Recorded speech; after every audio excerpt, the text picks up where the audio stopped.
Cloud Colo ඔබගේ මඟ පෙන්වන්නේ මුළු ක්ලාවුඩ් ලෝකේ නව පහන් එකතු කර ආයිබෝන් වරක්කම් Welcome back to කලව් කොල්ල අදපට ස්ටයිල්ල වෙනස් කරන්න කියලා හිතිය දැන් අපි හිතන්න මේ ගොඩක් ආපු ප්‍රශ්නයක් තමයි මේ ඔයාලා ක්ලව් ගැන කතා කරනවා AI ගැන කතා කරනවා කතා නොකරන මගුලක් නෑ ඇයි ඔයාලට බැරි මේ ඉන්ටර්වියු ගැන කතා කරන්න කියලා ඔන්න ඒ හින්දා මේ ඉන්ටර්වියු ප්‍රශ්න අපි කතා කරනවා එක එක මේ ප්‍රොවයිඩර්ස් ලගෙන් නමුත් ඔව් අපි ඇත්තටම අර කතා වුණේ මේ කියන්නේ ලොකු ඉන්ටර්වියු එකක් අපිට දැන් හිතන්න මේ පොසිෂන් වයිස් කරන්න පුළුවන් ඉන්ටර්වියු එකක් ඒත් එතකොට ලොකු ගොඩාක් ඉන්ෆර්මේෂන් වැඩි වෙනවා ඊට පස්සේ කාට හරි ඇත්තටම ඒක අන්ඩර්ස්ටෑන්ඩ් කරන්න අමාරු වෙන්න පුළුවන් අපි හිතන විදිහට මොකද මම දැකපු අර අපි බලපු ගොඩක් වීඩියෝස් වල අර ප්‍රශ්න අහනවා ඒ අර එකම පොසිෂන් එකෙත් එක එක පැති තියෙනවානේ එතකොට ඒ ඔක්කොම කන්ෆියුස් වෙනවා කියලා හිතලා අපි හිතුවා පොඩි නිකන් බයිට් සයිස් easy bite කියලා මේ පොඩියට මොකද්ද මේක වෙන්නේ කියන එක එක්ස්ප්ලেইন කරන්න මොකද ඔයාලා YouTube එකේ සර්ච් කරොත් මේ ඕනම එකක් ගැන තියෙන පැය ගණන් වීඩියෝස් කෙලිම දවසක් වුණත් බලන්න පුළුවන් එක පොඩි වීච් එකක් ගැන වීඩියෝස් තියෙන්න පුළුවන් නමුත් ඉන්ටර්වියු ප්‍රශ්නේ මම දන්නේ නැහැ මොකද්ද වෙන්නේ කියලා ඔව් අර මේ අපේ අල්ලපුරට ඒවයි සමහරලාවට තියෙනවා ඒකෙත් ඉතින් පොඩ්ඩක් අර සර්විස් එක කන්ෆිගර් කරනවා මේවා කරනවා එක එක ඒවා තියෙනවා. ඒක කරන්න කියලා දන්නේ පොඩි නිකන් ප්‍රශ්නයක් ආවම ෂේප් එකේ නිකන් උත්තරයක් දෙන්න විදියට නේද? ඔව්. මේක මේ ඇත්තට මේ එන්ගේජින් මේකක් මම මුකින් කරන්නේ මම සෝරි නුවන්ගෙන් කරන්නේ ප්‍රශ්නයක් අහනවා මම ඒක උත්තර දෙනවා ප්‍රශ්න අපි 10ක් තමයි ටාගට් කරගෙන ඉන්නේ වැඩි වෙන්න පුළුවන් අඩු වෙන්න පුළුවන් අපි හින්දා මේ වැඩි කතා නොකර මේ සෙෂන් එක බලමු අපි අද කතා කරන්න යන්නේ මොකක්ද නුවන් අපි මුලින්ම කියමු ටොපික් එක මොකක්ද කියලා ඔව් අපි ඇත්තටම මේ දවස්වල මේ මං වැඩ කරද්දි මේ දවස්වල පොඩි ප්‍රශ්නයක් ආව අපිට මේ Azure private endpoint ගැන configuration වගේක් ඇවිල්ලා පොඩ්ඩක් අර ඒකේ DNS resolution පොඩි ඒ වගේ මේ දවස්වල පොඩි මේකක් තිබ්බා ඒකින්ද මගේ top of mind තිබ්බේ මේ දවස්වල පොඩ්ඩක් Azure endpoints Azure private endpoint sorry private endpoint කියන එක Azure විතරක් නෙමෙයි AWS හැම එකම තියෙනවා නමුත් හැම එකම තියෙනවා නම් වෙනස් හැබැයි ටෙක්නෝලොජි එක බේසික් අයිඩියා එක එකයි මම AWS නම් private link කියන්නේ මේ private endpoint ඒ හින්දා වැඩි කතා බහ නැතුව අපි කලින් ප්‍රශ්නේ බලමු නුවන් what is the fundamental purpose of an Azure private endpoint okay so basically Azure private endpoint is used to isolate a virtual network traffic from the private side. Yeah. So basically it directly connects your virtual machine or any other service directly into the VNet so that the traffic goes through the Azure backbone, not the public internet.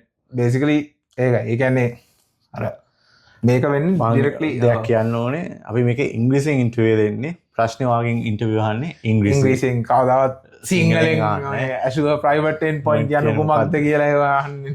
ඒ හින්දා මේ අපි ඉංග්‍රීසියෙන් උත්තර දෙන්නේ ඔයාලා ඔළුවේට දාගන්න මේකේ ඉංග්‍රීසියෙන් කොහොමද කාට හරි කියන්නේ කියන එක. අනික මේ මම උත්තර දෙන විදිහටම උත්තර දෙන්න ඕන කියන එක නැහැ. අර කියන මේ බේසික් මේවා ටිකක් තියෙනවානේ අර මේ keywords ටික VNet එක ඉන්ටර්නෙට් බෑක්බෝන් එක ඉන්ටර්නෙට් එකෙන් ට්‍රැෆික් යවන්නේ නැහැ කියන එක අර ඒ වගේ දේවල් තමයි ඇත්තටම ඉන්ටර්වියු ඒ කියන්නේ ඒ ටික තමයි පර්පස් එක. අර මම කියන විදිහට ඉතින් මට එන විදිහට තමයි මම කියන්නේ. ඒත් අපි රිහර්ස් කරන්නේ නැහැ සාමාන්‍ය වීඩියෝස් කරද්දි. අපි මේ ඇත්තටම ෆස්ට් කට් යන්නේ one shot නකවුට්. එහෙනම් අපි අය ප්‍රශ්න යමු. මම මේ අරක කිව්වේ මොකද නැත්නම් ඔයාලා හිතන්නේ මේ ඉංග්‍රීසියෙන් කියන සිංහලෙන් කියන ඇයි කියලා කන්ෆියුෂන් නැති වෙන මට කලින් කියන්න බැරි හින්දා දැන් අපි මතක් කරේ. අය ප්‍රශ්න කියන්න what is the fundamental purpose of an Azure private endpoint? එතකොට නුවන් කිව්වා තමයි keywords තුනක් තිබ්බ වැදගත්ම Microsoft backbone එක public internet එක ඉන්ටර්නෙට් නැති එක ඊට පස්සේ කෙලින්ම VNet එකට traffic එක මේවා කරන එක ඒ සෙට් එක තමයි ඇත්තටම ඕකේ මේ මේන්ම වෙන්නේ fundamental purpose එක. කවර ප්‍රශ්න આવොත් ඔය තුන ඔළුවේ තියාගෙන ඉංග්‍රීසියෙන් ඕන විදිහට කලකොල කියන්න. ඊළඟට අපි දැන් කතා කරමු දෙවෙනි ප්‍රශ්නෙට. What are the key security benefits of using private endpoints? So basically the key security benefit would be traffic going through Azure backbone without being exposed to the internet. So that's the key one, security. And then you have granular access control using NSGs. And also you can monitor your traffic and you can put rules and route through your firewalls and stuff like that. So those would be the security benefits. ඒකේ මොනවද අපි හිතන්න highlight කරන ඕන ටික මොනවද? ඒ කියන්නේ private endpoint කියන එකේ මේන්ම පර්පස් එක තමයි ට්‍රැෆික් එක ඉන්ටර්නෙට් එකට යවන්න නැතුව ඕගොල්ලෝගේ නෙට්වර්ක් එක ඇතුළෙම යවන එක. එතකොට ට්‍රැෆික් එක කවදාවත් එළියට එක්ස්පෝස් වෙන්නේ නැහැ. කියන්නේ attackers-ලට අරවලුන්ට මේගොල්ලන්ට grab කරන්න බෑ ඉන්ෆර්මේෂන්. ඒක තමයි number 1 key point එක. ඊට පස්සේ අපි කතා කරොත් එහෙම additionally තව අනිත් services use කරලා දැන් අපි access control එතකොට ports open කරනවා නේම NSG එක through කරන්න පුළුවන්. ඊට පස්සේ ඔයාට අර තවත් අර මේ ට්‍රැෆික් ඉන්ටර්නෙට් එක නැති යනද ඔයගොල්ලෝගේ ඉන්ටර්නල් ට්‍රැෆික් ෆයර්වෝල් එකක් තියෙනවා ෆයර්වෝල් එක through යවලා route කරන්න ඒ වගේ දේවල් කරන්න පුළුවන්. Not. Oh, yeah, your question now. What type of Azure services can be accessed via a private endpoint? So most of the Azure services are supported by private endpoints. Commonly you use Azure Storage, SQL servers, Key Vaults, other database services, maybe web apps, and also for VMs and stuff you can enable that. අපි මේ මොනප්ලම් services කියලා යටින් link එකෙන් දානවා ඔයාලා කියලා බලන්න කියලා. ඇත්තටම මේ ප්‍රයිවට් endpoints වලට ගොඩාක් services support කරනවා දැන් ඉස්සරහටත් ඒගොල්ලෝ තව add කරනවා. මොකද මේ දැන් අර security concerns එක්ක ගොඩාක් companies ඇත්තටම public internet use කරනවා අඩුයි. මොකද ඒගොල්ලෝගේ backbone එක through තමයි traffic ගොඩක් වෙලා route කරන්නේ. ඊළඟ ප්‍රශ්නය. What are the prerequisites before deploying a private endpoint? Okay, so mainly you need a VNet and you need to have defined subnets. When you are creating the VNet, anyway, you need to define the subnet, but that's the prerequisite. And also you might need to have some services deployed into that VNet so that the private endpoint can be created and linked to that VNet. Okay. එස අපි කතා කරමු. මොකද කතා කරන්නේ ඊට පස්සේ? Can one private endpoint access multiple service instance? Okay, that's a good question. So normally a private endpoint is attached to the service that is configured to. So it can access other resources, but it cannot be attached to other services. Can private endpoint එක කියලා කියන්නේ අතරම එක service එකකට define කරන දෙයක්.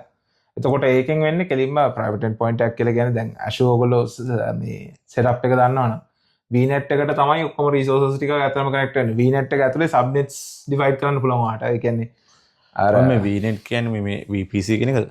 ඔව් AWS VPC තමයි. ඒතකොට VPC එක ඇතුලේත් අර IP ranges කඩන්න පුළුවන් වෙනම. අර ඒ වගේ තමයි subnets කියන්නේ. subnet මගේ subnet තමයි මේ AWS කියන්නේ subnet කියන්නේ. එතකොට දැන් subnets ටික define කරලා ඕනම service එකක් ඒකට attach කරාන් පස්සේ අපිට private endpoint එක enable කරාන් පස්සේ වෙන්නේ අත්‍තරම අර service ඒ කියන්නේ use කරන service එක inject කරන්නේ කෙලින්ම subnet එකට. දැන් normally එහෙම තමයි වෙන්නේ. හැබැයි routing වා define කරේ නැත්නම් VPC වලට access තියෙනවා internet එකට. ඒකට කෙලින්ම internet එකට දාන්න පුළුවන් traffic. දැන් private endpoint enable කරාන් පස්සේ ආ internet එකට දාන්නේ නැහැ. ආ backbone එක ඇතුළෙම තමයි යන්නේ. ඒකට routing ඉතින් අරම configure කරන්න ඕනේ but ඔයගොල්ලන් ප්‍රීතිය ආකිටෙක්චර් තමයි ඔය වෙන්නේ නේද ප්‍රයිවට් endpoint එක ගොඩම use වෙන්නේ. ප්‍රයිවට් endpoint එක ඇත්තටම දැන් 3 tier architecture විතරක්ම කියලා අපිට එහෙම කියන්න බෑ. ඔයගොල්ලෝගේ use කරන service එක අනුව ඔයගොල්ලොන්ට security on නම් ඔයගොල්ලොන්ට ඒක manage කරගන්න පුළුවන් කියලා තේරෙනවා නම් private endpoint use කරන එක හොඳයි ඇත්තටම. මොකද attacks වලට තියෙන ඔයගොල්ලෝ data එළියට යන තියෙන හැකියාව අඩුයි. Okay. අපි ඊළඟ ප්‍රශ්න can the deployment be automated? Sorry. Yes. So basically you can deploy private endpoints through IAC tools such as Terraform, Pulumi, Bicep. So you need to basically define we talked about this earlier also, right? So VNets needs to be defined in the first place, so that the private endpoints can be created. ඒ කියන්නේ දැන් අර අපි මේ දැන් වෙන පැත්තකට යන්න හදනවා කමන්නේ. IAC tools වල තියෙනවා මේ resources define කරන්න ඕන විදිහක්. ඒ කියන්නේ මුලින්ම ඔයා කෙලින්ම VNet private endpoint එක define කරන්න හැදුවොත් එයා define කරන්න දෙන්නේ නැහැ. මොකද අර අපි ඉස්සෙල්ලා කතා කරේ prerequisites තියෙනවා කියන එක. අන්න ඒක තමයි මෙතෙන්ට වැදගත් වෙන්නේ. මොකද prerequisite එකක් විදියට VNet එක deploy කරලා තියෙන්න ඕනේ. ඒකට අදාළ subnet එකක් තියෙන්න ඕනේ. ඒකට අදාළ NIC එකක් හරි මොකක් හරි තියෙන්න ඕනේ. එහෙම නැත්නම් කෙලින්ම private endpoint එක අර prerequisite use කරලා deploy කරන්න පුළුවන්. එහෙම නැත්නම් deploy කරන්න දෙන්නේ නැහැ error එකක් ගන්න. Okay. අපි අපට ඇඩ්වාන්ස් ප්‍රශ්නයක් කමනේවා. How do you troubleshoot private endpoint connectivity issues? මම හිතන්නේ මම අගදී කරා කිව්වේ yeah. So it depends, right? It depends on what you have configured using the private endpoint. So if you used services like storage accounts and firewalls and stuff like that, so you might need to check the flow logs. So you can use the flow logs to check that. But let's say if you have a virtual machine which is configured with a private endpoint, so you can use NSLookup, traceroute, ping, things like that, and maybe network watcher. So if you have configured that, so basically private endpoint has the connectivity. It normally works, but the thing is, if you have NSGs configured or firewalls, if your routing is not configured, සත්‍ය මොකද NSG කියන්නේ? NSG කියන්නේ network security groups. ඒ කියන්නේ Azure වල තියෙනවා මේ firewall එකක් නෙවෙයි. ඒ කියන්නේ rudimentary firewall resources වලට දෙන්න පුළුවන්. ඒ කියන්නේ අපිට NSG වල define කරන්න පුළුවන් source එක මොකද්ද, destination එක මොකද්ද, මොන post ද allowed. ඊට පස්සේ Azure වල NSGs වල define කරන්න පුළුවන් මොන services ද allowed කියලා. protocols වෙයි. protocols දෙන්න පුළුවන්, services මොනවාද. ඒ set එක ඔක්කොම define කරන්න පුළුවන්. ඒ NSG එක firewall එකත් තරම් complicated නැහැ. හැබැයි NSG එකෙන් ඔයාලට ඕනල් set එක පොඩ්ඩක් නිකන් block කරලා තියාගන්න පුළුවන්. මම AWS මැදින් කිව්වොත් security groups අපි කියන්නේ. එතකොට port 22 HTTPS වාට බ්ලොක් කරන්න පුළුවන්. ingress මේවා දාලා rules දාලා පුළුවන්. inbound outbound rules. Basically. Plus you can go to the private endpoint and check if it's configured properly and if everything's status is green. ඒ ටික ඔක්කොම බලාගන්න පුළුවන් overview එකට ගිහිල්ලා හරියට configure වෙලා තියෙනවද, හරියට මේ වෙලා තියෙනවද කියන ඒ මොකද පාවිච්චි tool එක? network watcher තමයි ගොඩක් වෙලාවට use කරන්නේ. එහෙම නැත්නම් තව මේ NSG වල logs ටික අපිට gather කරන්න පුළුවන්. මේ තව එක ඔය Azure Sentinel හරි මොනවා හරි SIEM tool එකකට මේවා කරලා එතනින් බලන්න පුළුවන් මේ logs. network watcher තමයි basic tool එක. මගේ ඔළුවේ තිබෙන මේ ප්‍රශ්න කතා කරද්දී මේ කොහොමද මේ troubleshoot කරන්නේ? දැන් private එකක් කියද්දී කොහොමද මේ NSLookup, traceroute, trace pin කරන්න බෑ. ඒවා කරන්න බෑ මොකද services වල ඒ command prompt එකක්වත් මොකක්වත් නැති හින්දා. එතකොට කරන්නේ අර flow logs කියන්නේ අර ඒ service එකේ ඉඳලා ඒ අන information set එක තමයි ඒ flow logs කියන්නේ. ඒ කියන්නේ ඊ traffic එක යන්න හදනවා, block වෙනවද මොකද්ද? එතකොට ඒ ඇතුලේ වදිනවනේ error message set එක. ඒ ටික ඒ logs ටික capture කරලා තමයි එතන බලන්න වෙන්නේ. දැන් ඔය ඕවා කරන්න ඔයාලා jump host එක පාවිච්චි කරනවද? නැත්තම් මොකද? නෑ, network watcher කියන්නේ කෙලින්ම GUI tool එකක් Azure වලම තියෙන. ඒකේ අපිට ඒක මේ ඉස්සෙල්ලාම මේවා කරන්න ඕනේ. provision කරන්න ඕනේ. provision කරලා අපිට පෙන්වන්න පුළුවන් මෙන්න මේ ටික බලන්න කියලා. එතකොට එයාට පෙන්වන්න පුළුවන් මෙන්න මේ VNet එකේ මෙන්න මේ subnet එකේ තියෙන මෙන්න මේකෙන් traffic යනවා. මේක එළියට යනවාද? මේක මෙන්න මේ host එකට යනකම් යනවාද? එතකොට එයා logs ටික බලලා කියනවා මේක යනවාද මේක නැද්ද? එහෙම. මං හිතන් හිටියේ මුලින්ම jump host එක කරලා jump host එකෙන් තමයි ඒ ටික troubleshoot කරන්න වෙන්නේ කියලා. නෑ jump ඇත්තටම මේ ලේසි විදිහක් තියෙන්නේ. දැන් කියන්නේ දැන් depends on how your organization works, right? සමහර organization වල සමහර VNet වලට මොකද deploy කරන්න දෙන්නේ නැහැ. ඒ වගේ වුණාන් පස්සේ තමයි ඔය වගේ එළියට logs එක බලන්න ඕනේ. නැත්තම් කරන්න පුළුවන් ලේසිම දේ තමයි ඒ VNet එකටම virtual machine එකක් දාලා check කරලා බලනවා. මොකද ඒකට අපි දන්නවා command prompt එකෙන් log ගලා ටක් ගාලා command එකක් ගහලා ping වෙනවද නැද්ද කියලා බලන්න පුළුවන්. බලලා ඒක වැඩ කරන්නේ නැත්නම් ඒ routing වල හරි එහෙම නැත්නම් NSG වලින් block වෙනවා වෙන්න පුළුවන්. හරි route කරලා නැති වෙන්න පුළුවන්.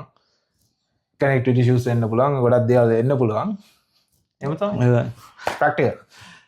අදට එච්චර ප්‍රශ්න ටික අපි මේ අද කතා කරේ private endpoints ගැන Azure වල. දැනට ඔයාලා මේක enjoy කරනවා කමෙන්ට් එකක් දාන්න මේ වගේ තව ඕනද කියලා අපි ඉස්සර කොහොමත් කරනවා. එහෙනම් subscribe කරලා නැත්නම් subscribe කරන්න, like කරන්න, share කරන්න. බලන් ඉඳලා බොහොම ස්තුතියි. අපි ගෙන්න